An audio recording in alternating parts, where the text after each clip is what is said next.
AWAKEN, Zenonzard's first booster set. This was a 143 card set, split up by 16 cards in each color, and 47 colorless cards.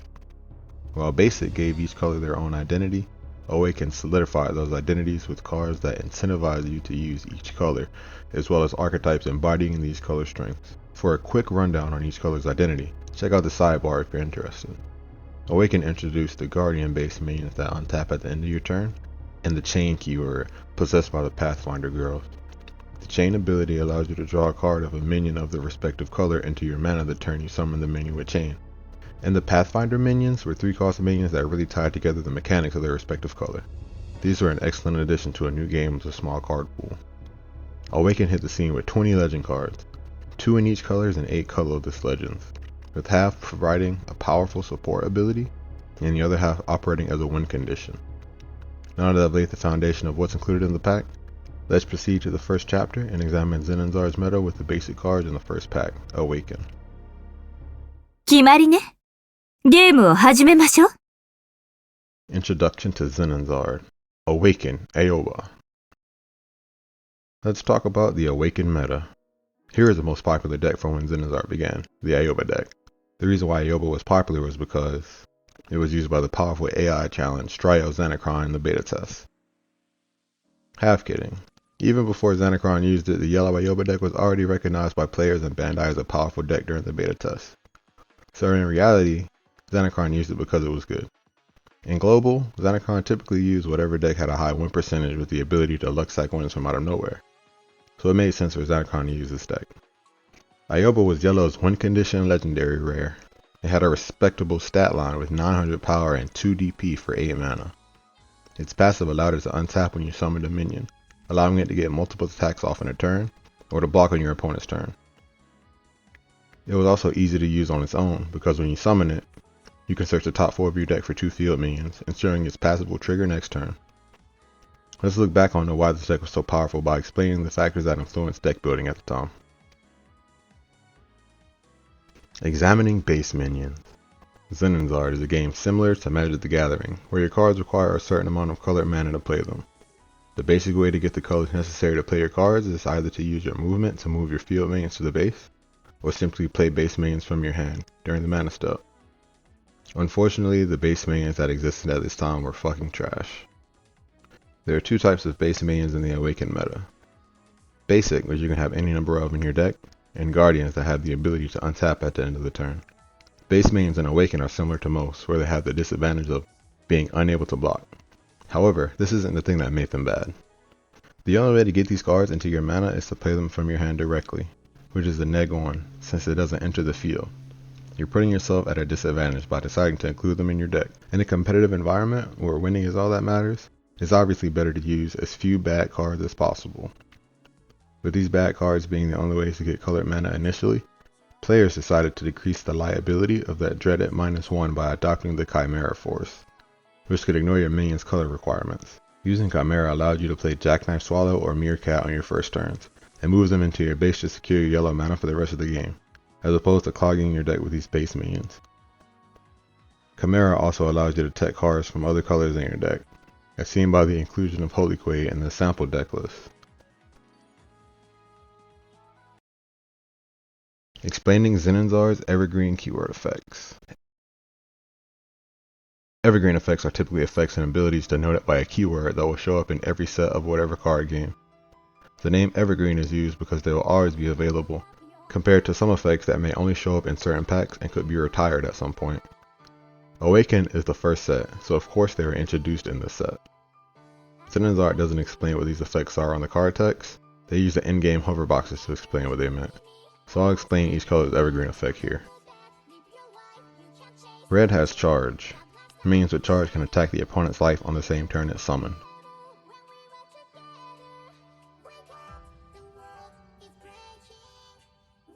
White has Resurge. A minion with Resurge will untap at the end of the turn. Green has Pierce. A minion with Pierce will still deal its damage points -1 to your opponent even if it's blocked, as long as it wins the battle. Purple has Revenge.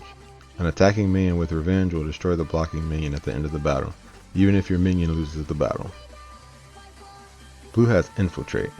Minions with Infiltrate can only be blocked by minions at the same cost. And finally, Yellow has Swoop. Minions with Swoop can be summoned during the flash step. Is there a pattern you notice about these effects? The evergreen effects, other than Yellow, do nothing if you don't attack. In most card games, when you decide to attack, 90% of the time it's because you have some sort of advantage over your opponent, where you can afford to take the risk of attacking. This also applies to Zenonzard. If your opponent has the advantage on board, it's hard to take advantage of these effects. So naturally, in an environment where the card pool is small, most of the time you'll be using a lot of minions that have these effects. Yellow is the strongest because its evergreen ability Swoop has the most opportunities to be used, on your turn and your opponent's. Who can get their Aoba out first? If you decide to play a strong meta deck in an environment with a small card pool, you'll naturally end up playing more mirror matches. If you're going to keep playing the same deck, the obvious thing to do is change your deck up to make your plays faster than your opponent. For some unknown reason, despite all the card game design that Bandai has, Zenonzard decided to include minions that can be summoned at 0 cost in the first hit of the game. Enter Duskers and Swift Fleet. Swift Fleet has the name Hayate in Japanese, so if I address this card as Hayate in the future, that's why.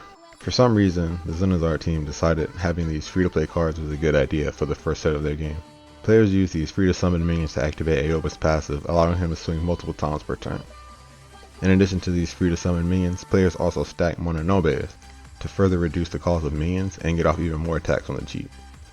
This led to the game's first meta archetype, Aoba Hayate, a deck abusing Aoba's untap ability and free-to-summon minions to end the game quickly. The complex calculations caused by countless cost reductions and the ability to cheat minions out for free in order to get lethal were called Aoba and Duskers arithmetic that led many players into the depth that this new game Zenonzard had to offer. Let's explore the potential of the Chimera Force. There's only so fast a deck can become. After loading the deck with free to summon minions and cost reducing effects, there's not much more you can do to make your deck faster, especially with such a small card pool. Not only that, but a deck that can only do one thing can be very fragile in unforeseen circumstances. Therefore, as the meta progresses, the deck will slow down and change to a more responsive build.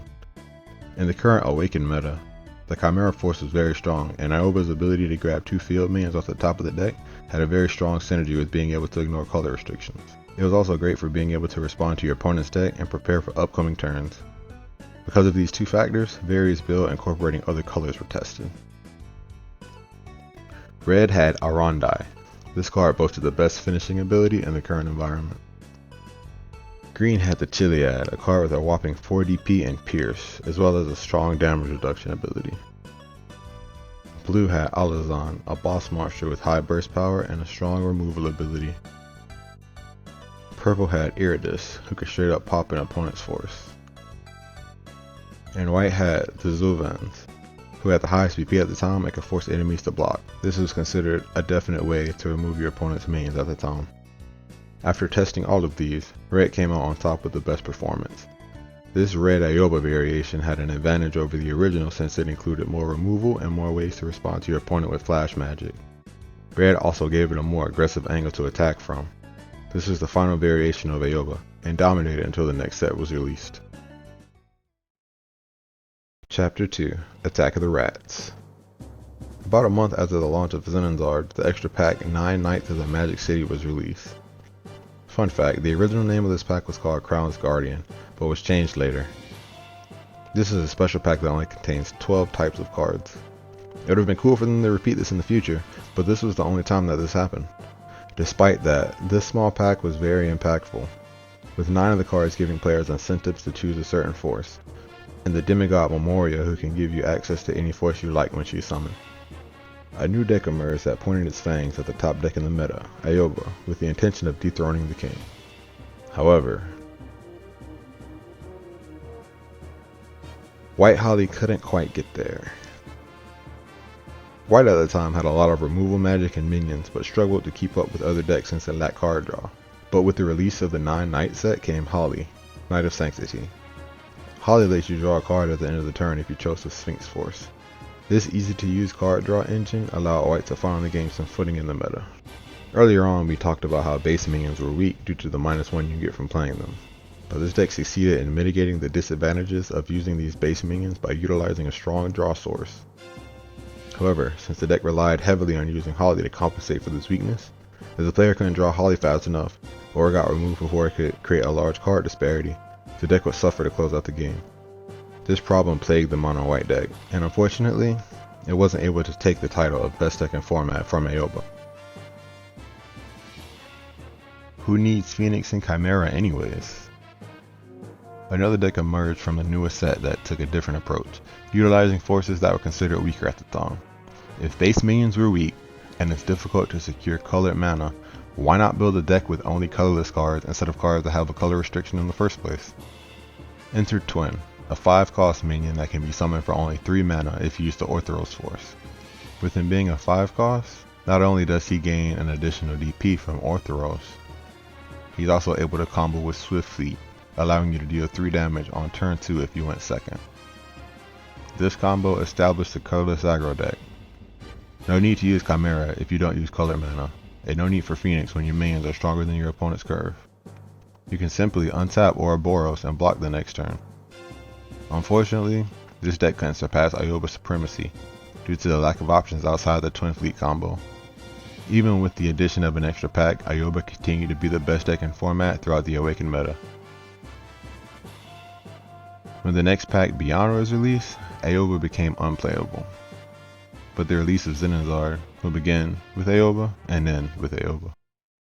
So that's it for the Awaken meta. Now before we end the video, I want to go over some cards from Awaken that stood the test of time. I'll do like 1 or 2 in each color and explain why these cards were still played even towards the game's end of service. So let's start off with red since it's up here.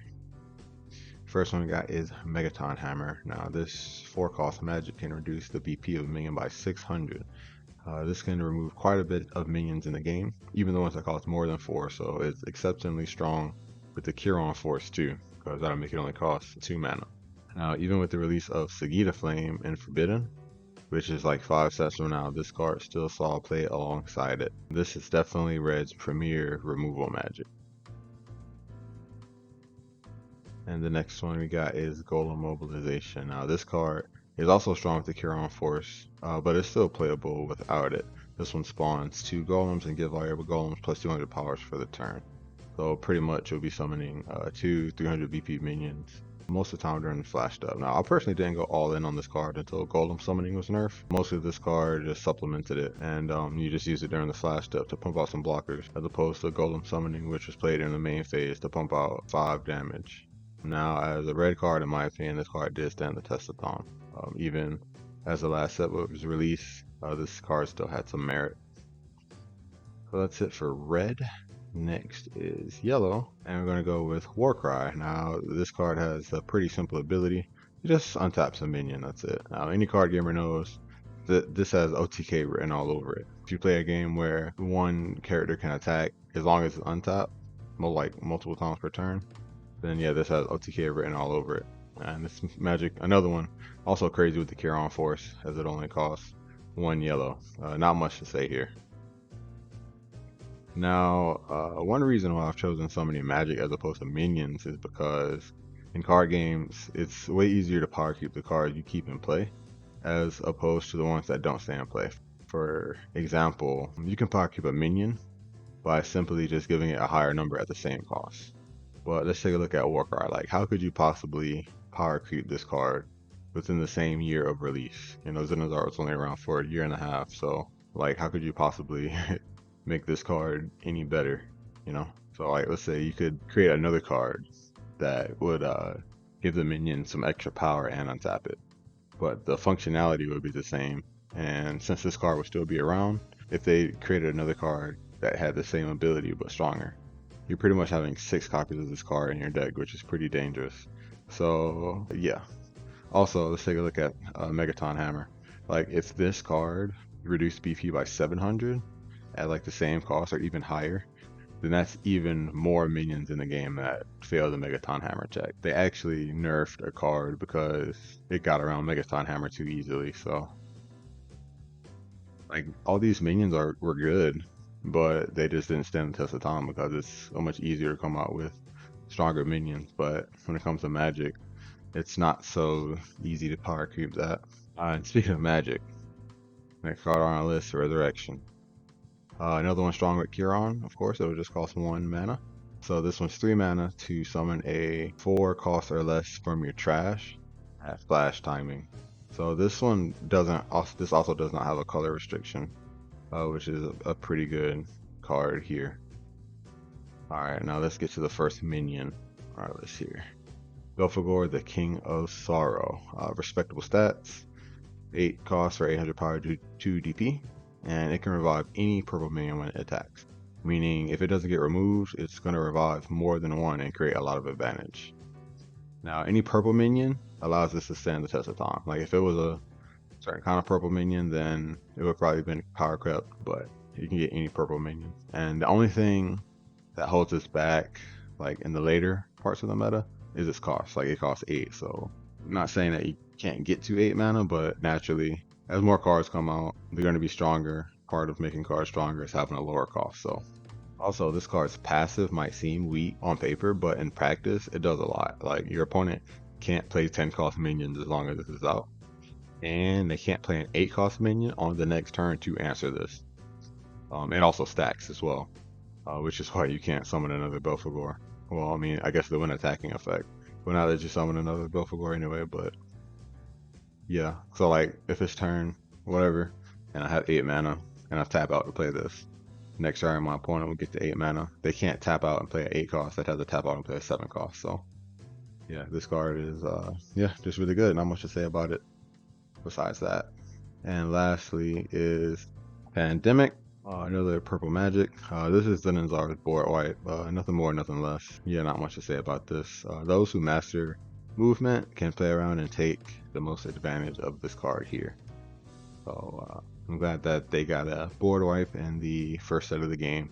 And this one stuck around for a long time. Huron Force makes it cost 6, but I mean, it's still pretty expensive. This costs are pretty fair, in my opinion. Alright, and we got another magic on our hands here. Binding Roses. Super simple. Tap 2 minions of forces and keep them tapped for a turn. Gets around Ouroboros and Resurge as well because it keeps the minions tapped for a turn. Now, you can't attack minions in this game like you can in like Dragon Ball Super, Duel Master, stuff like that. You can attack minions. But this game's closer to Magic where you can't attack minions. This does have a lot of synergy with green since their minions have a lot of DP, so you can tap them down and let your high DP minions connect, or you can tap their Phoenix Force so that they won't be able to respond by untapping all of their mana at the end of the turn, and you can let your high DP minions get through. Huron Force also makes its only cost 2 as well. So yeah, Binding Rose is a really good card, and I think it was kind of slept on too. Definitely, I don't see a lot of people playing green outside of Green Mask, so yeah, definitely a good card we got here. Now the blue cards, most of these has just been power crept. Like I don't think many of these have stood the test of time. Like thinking about it now, even the magic in this set, the magic from basic was better for blue, but this magic here just kind of got power crept. Like Violent Stream did not see a lot of play. Revolution Symphony got power crept for sure. There's just a card that does the same thing that costs less and it's easier to use. And then Surprise Onslaught, it just didn't see much play.